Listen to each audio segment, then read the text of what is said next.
When All Elite Wrestling launched, they marketed themselves as the only real competition to the WWE. They were the only alternative. They were the only thing worth watching.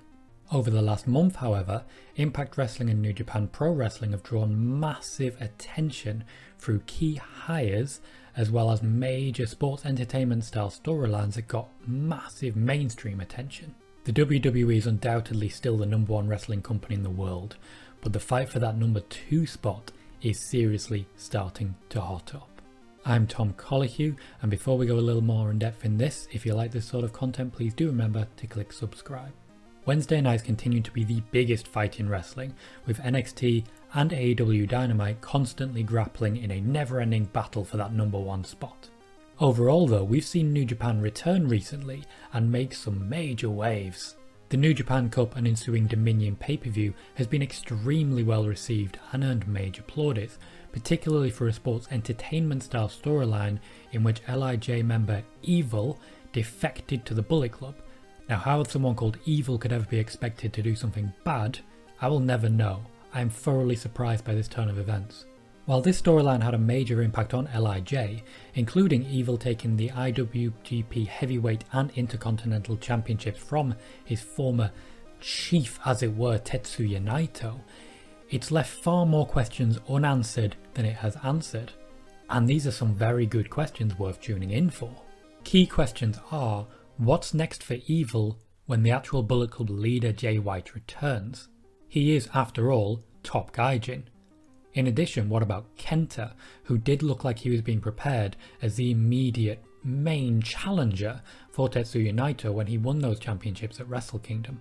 Even more recently, Impact Wrestling promised some major surprises by essentially teasing that they had hired every single wrestler that the WWE released in April once their non-compete clause expired, which would have meant that they could appear at the Slammiversary pay-per-view.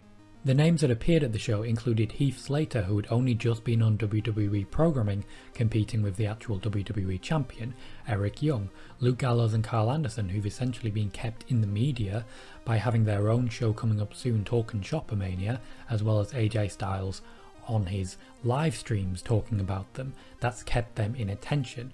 This is of course on top of hires they'd already made, for example Kylie Ray, who left AEW in circumstances that have never really been explained, and Deonna Purrazzo, who left NXT after having competed against Nia Jax in WWE.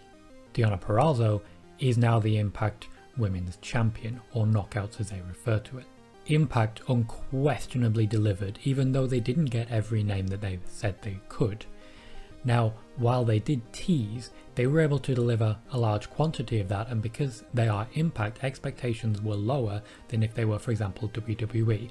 We have already seen a huge effect to their social media footprint, as well as potentially their viewership. We're still waiting to get any final numbers, but based on Twitch alone, there has been an increase in interest in Impact Wrestling. While the WWE, when it comes to Raw and SmackDown, continue to lose viewers, Impact and New Japan continue to gain new audiences through some of the choices that they have made. Impact were the WWE's #1 competitor for a long time after WCW was bought out. At the time, of course, they were called Total Non-Stop Action, or TNA, a name which many believe really worked against them. Some believed Impact's glory days were behind them, especially after AJ Styles and Samoa Joe left, as well as Kurt Angle, who did carry a lot of the company on his back for a while. The Aces and Eights storyline really drew in new viewership as well, and that has long since expired.